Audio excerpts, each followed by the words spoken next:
Nós estamos aqui na sala Torquato Neto, na verdade no Clube dos Diários, hoje lançamento da Revestrez número 23 e a atração artística é a nossa querida cantora Fátima Lima. E eu vi que você começou a cantar muito cedo, desde criança, 7 anos. Como foi assim, rapidamente, assim, um pouco dessa tua trajetória artística? Então, foi aos 7 anos. Eu tenho uma irmã que estudava e me levava para a escola dela. E lá nas festinhas de aniversário dos alunos, de confraternização da escola, eu sempre cantava. E aos 9 anos eu comecei a cantar profissionalmente, lá mesmo na minha cidade, em Codó. E aos 14 eu decidi vir para o Piauí, cantar numa banda. Passei 4 anos e decidi seguir carreira solo, fazendo voz e violão. E hoje eu estou com um acústico, Fátima Lima acústico, que tem dado muito certo.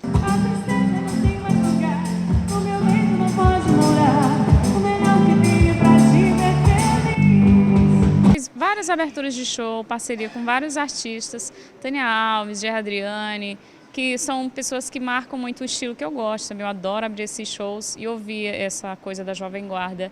E recentemente também abri o show do Fábio Júnior, do José Augusto. Foi muito bacana, uma experiência maravilhosa. Já daí para gravar um CD autoral, né? Você tem esse CD já ou ainda está com planos assim? Eu tenho um projeto em parceria com Salgado Maranhão e com Zé Américo Bastos, que fez o CD do Dominguinhos e de vários outros artistas, como Elba, Zé Ramalho, e ganhou o Grammy Latino agora, o Zé Américo. Consegui essas parcerias e a gente está bolando aí um CD, já faz um tempinho que a gente está sentando e vai ser autoral. A maior parte do CD vai ser autoral, talvez duas regravações. O que você tem a dizer assim, sobre nós mulheres, sobre a mulher piauiense, como é que a gente está aparecendo assim, para a sociedade? Eu acho que é um passo decisivo para a gente, na sociedade. Não volta mais esse passo que a gente deu. Daqui para frente é só crescer, é só aumentar mais os nossos espaços na sociedade. Eu fiquei muito feliz quando a Revestrez lançou um dos temas, né?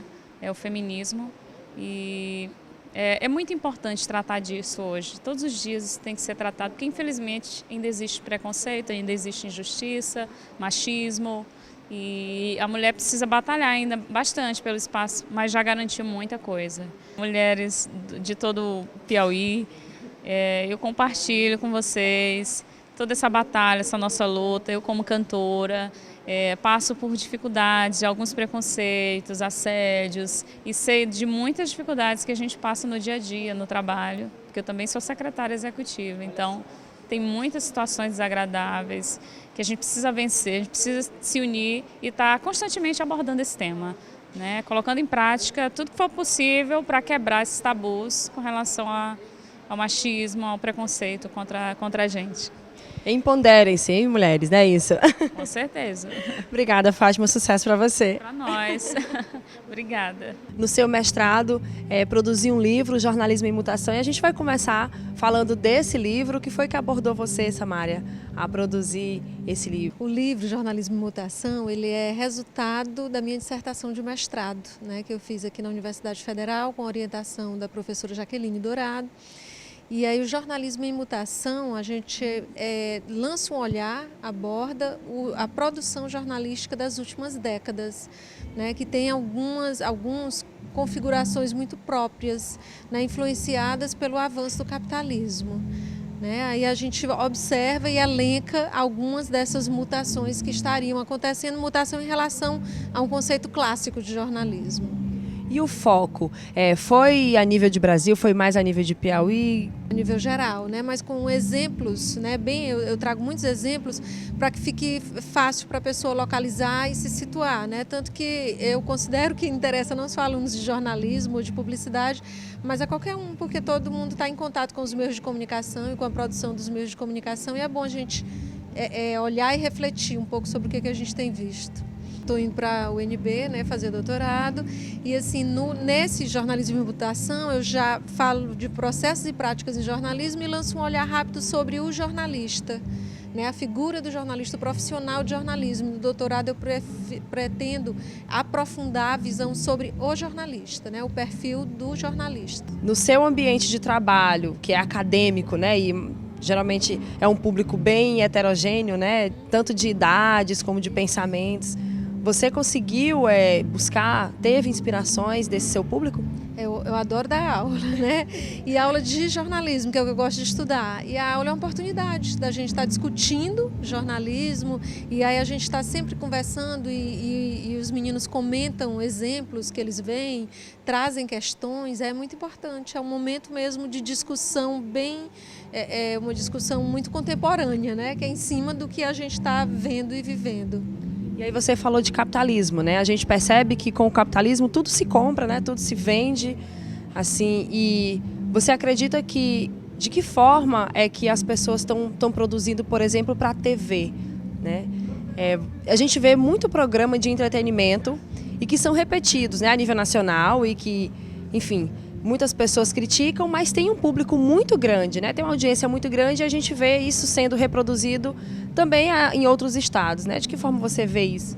Uma das características do avanço do capitalismo, do que a gente chama de capitalismo avançado nas últimas décadas, é a mercantilização em todos os processos e práticas, né? Então, tudo que você olha tem uma presença forte da mercantilização, é na educação, na saúde, e isso vem para a comunicação também, né? Então, os produtos de comunicação também, eles procuram, né? As organizações de comunicação procuram produtos que possam ser facilmente comercializáveis, né? E o próprio produto, o próprio programa, ele tenta ser comercializável. Aí isso tem que trazer indagações para a gente, né? Por que a gente está produzindo assim? A quem interessa assim? O que é que vai sair disso aqui? O que é que a gente vai poder extrair de um produto com características muito mais mercantilizadas, né? A gente tem que estar olhando e estar perguntando. A gente não pode só naturalizar, só achar que eu estou gostando de assistir o programa assim, né? E por que ele está assim? O que é que tem nele que possa estar me trazendo algumas questões? E aí tudo tem consequências, né? Se você fala sobre determinado assunto, se você assiste muito sobre determinado programa, as pessoas comentam muito sobre esses programas de reality show, por exemplo, né? Que tem um merchandising muito grande, e tem muito a coisa da autopromoção, né? Da pessoa, né? Os reality shows têm crescido muito, né? Eles têm uma audiência grande, né? E são vários formatos. Tem canais que só são de reality show, né? Todos os programas são reality shows. E eles têm uma audiência grande, então eles vão continuar por um bom tempo, e eles têm trazido muito a propaganda para dentro do espaço de conteúdo, né? Que é uma das mutações que inclusive se apresenta muito forte nos meios de comunicação, é essa hibridação entre conteúdo editorial e publicitário, né? Você mistura muito. Não é que isso nunca tenha existido, isso existiu, né? Até no início, muito forte essa mistura. Depois, quando a gente busca profissionalizar mais a imprensa tenta se profissionalizar mais, ela separa mais. Isso é conteúdo editorial, isso aqui nesse outro espaço é conteúdo publicitário. E o que a gente tem visto nos últimos anos é uma mistura. A gente tem misturado muito, muitas vezes até propositadamente, para que quem receba a informação nem saiba direito onde é editorial, onde é publicitário, né? E a gente tem que se perguntar quem está ganhando com isso. O público está ganhando com isso? Né? A gente tem que olhar, tentar olhar não naturalizando, mas tentar olhar se questionando, se perguntando sobre o que a gente está vendo, né? E muitas vezes o público recebe um conteúdo que é puramente publicitário, né? Ou intencionalmente publicitário, mas que vem disfarçado de conteúdo editorial. Agora a gente quer tocar no assunto que é mulher e mídia. A gente percebe que a categoria da comunicação tem muitas mulheres, né, estudando, graças a Deus. De que forma você vê a mulher sendo retratada pela mídia, por exemplo? A mulher temos conquistado mais espaço, né, nos últimos tempos, mas é uma luta grande, né? Não é assim, não é tão fácil, não. Então é uma luta, é uma coisa de resistência, de procurar. A gente continua com os salários mais baixos, né? As mulheres continuam tendo em menor quantidade cargos de direção.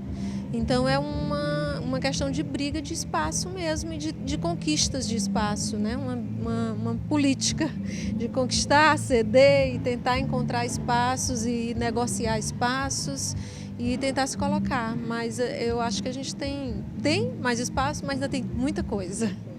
De que forma você vê a mídia influenciando as mães, as mulheres na educação de suas filhas? Né? Positivo, negativo, enfim. Tem coisas... eu acho até que a mídia tem trazido já algumas discussões, embora tenda muitas vezes a ser de um comportamento às vezes mais tradicional, né? Mas eu acho que a mídia tem abordado algumas discussões, ou tem, na medida de que a própria sociedade tem colocado o desejo de discutir alguns temas, algumas pautas, a mídia não pode se furtar a essas discussões, né? Então há algumas discussões, né, sexualidade, muitas discussões terminam surgindo e a mídia não pode mais fugir disso, ela tem que colocar em discussão mesmo, né? Gente, aqui foi a nossa conversa rápida com a Samari Andrade. A gente ainda está no meio do lançamento da revista Revestrez, mas a gente quer agradecer você, desejar muita sorte agora no seu doutorado. Você é uma das mulheres que representa a nossa classe aqui em Teresina, no Piauí. Muito obrigada, boa sorte. Eu que agradeço você, agradeço vocês, Norma, muito obrigada.